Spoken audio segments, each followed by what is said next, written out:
Hello, my name is Katie and I'm an intern with the Albemarle-Pamlico National Estuary Partnership. Here are some key environmental headlines from the past week in North Carolina and Virginia.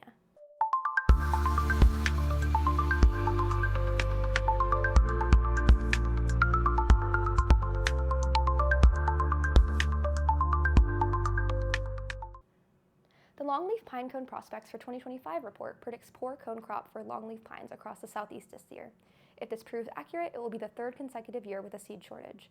The study defines a good crop as 50 to 100 green cones per tree, 25 to 49 is fair, 10 to 24 is poor, and less than 10 is considered a failed crop. The Longleaf Alliance aims to reestablish longleaf pines, which were once prominent across the southeast. The habitat they provided is now only a fraction of what it once was. The Longleaf Alliance is now searching for potential locations to harvest this fall. The NCDEQ's Division of Water Resources recently released the new online wetland plant guide.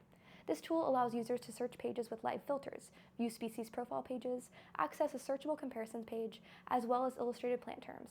You can access the tool right here. The EPA is considering dissolving its Scientific Research Division. This would directly impact hundreds of employees at the EPA campus in Research Triangle Park. The EPA and Research Triangle Park have grown together since the 1960s. The research performed at the RTP campus is aimed to inform environmental policies. It is aided in a broad span of issues, including wildlife smoke, PFAS, toxic algal blooms, and even sanitary public transportation during COVID-19.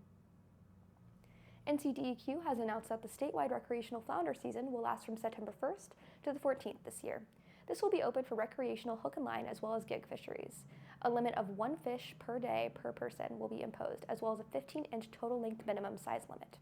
These regulations will be consistent across all jurisdictions. Season and possession limits are set yearly to maintain recreation quota in the fishery.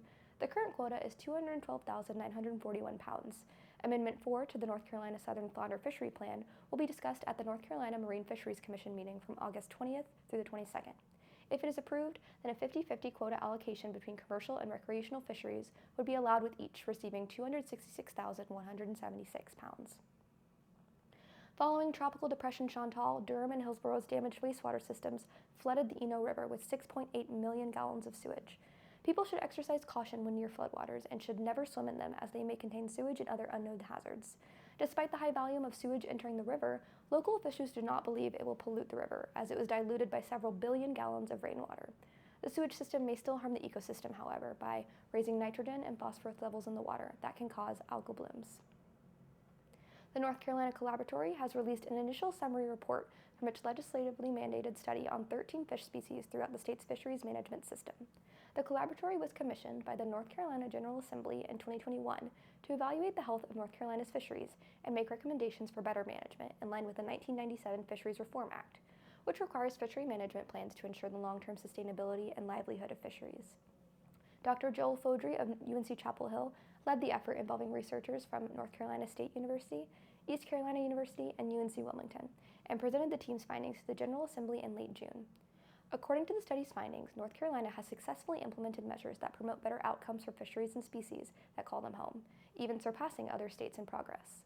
However, it also notes that the state has failed to achieve many of the Fisheries Reform Act's core goals because of limited information for up-to-date and informed decision-making, breakdowns in trust and communication between managers and the community, and widespread changes in estuarine and coastal habitats.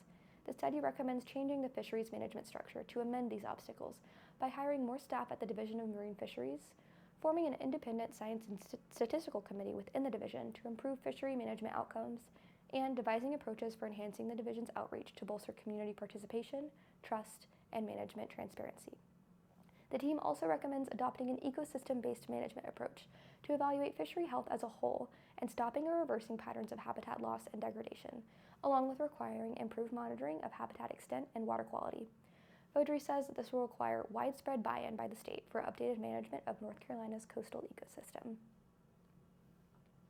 The Buxton Restoration Advisory Board met on July 17th to discuss an upcoming soil and groundwater project focused on assessing petroleum contamination levels at Buxton Naval Facility and creating a plan for cleanup.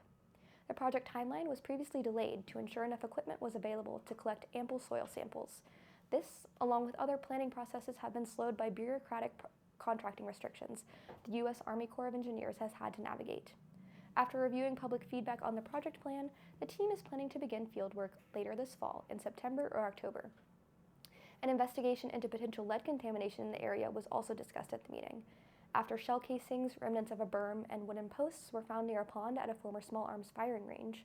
The U.S. Army Corps of Engineers introduced Project 5, which will inspect the area and determine if further investigation is necessary. The next Restoration Advisory Board meeting is scheduled for October 16th. You can find more information at their website.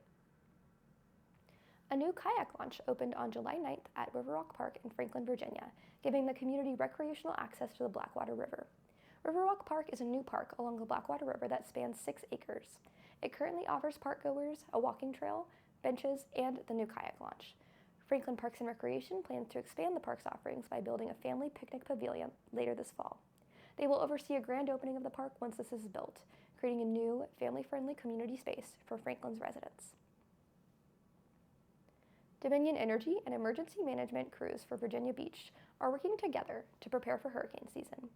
On July 10th, Dominion Energy met with the City of Virginia Beach's Department of Emergency Management to walk through possible staging areas for resource storage and distribution in the event of a severe storm. They are working to identify places like parks that are close to neighborhoods and businesses that can serve as supply hubs to support community preparedness and safety when the next storm comes. That's all for today. Follow us on Instagram, Facebook, and LinkedIn for more. Thanks for watching.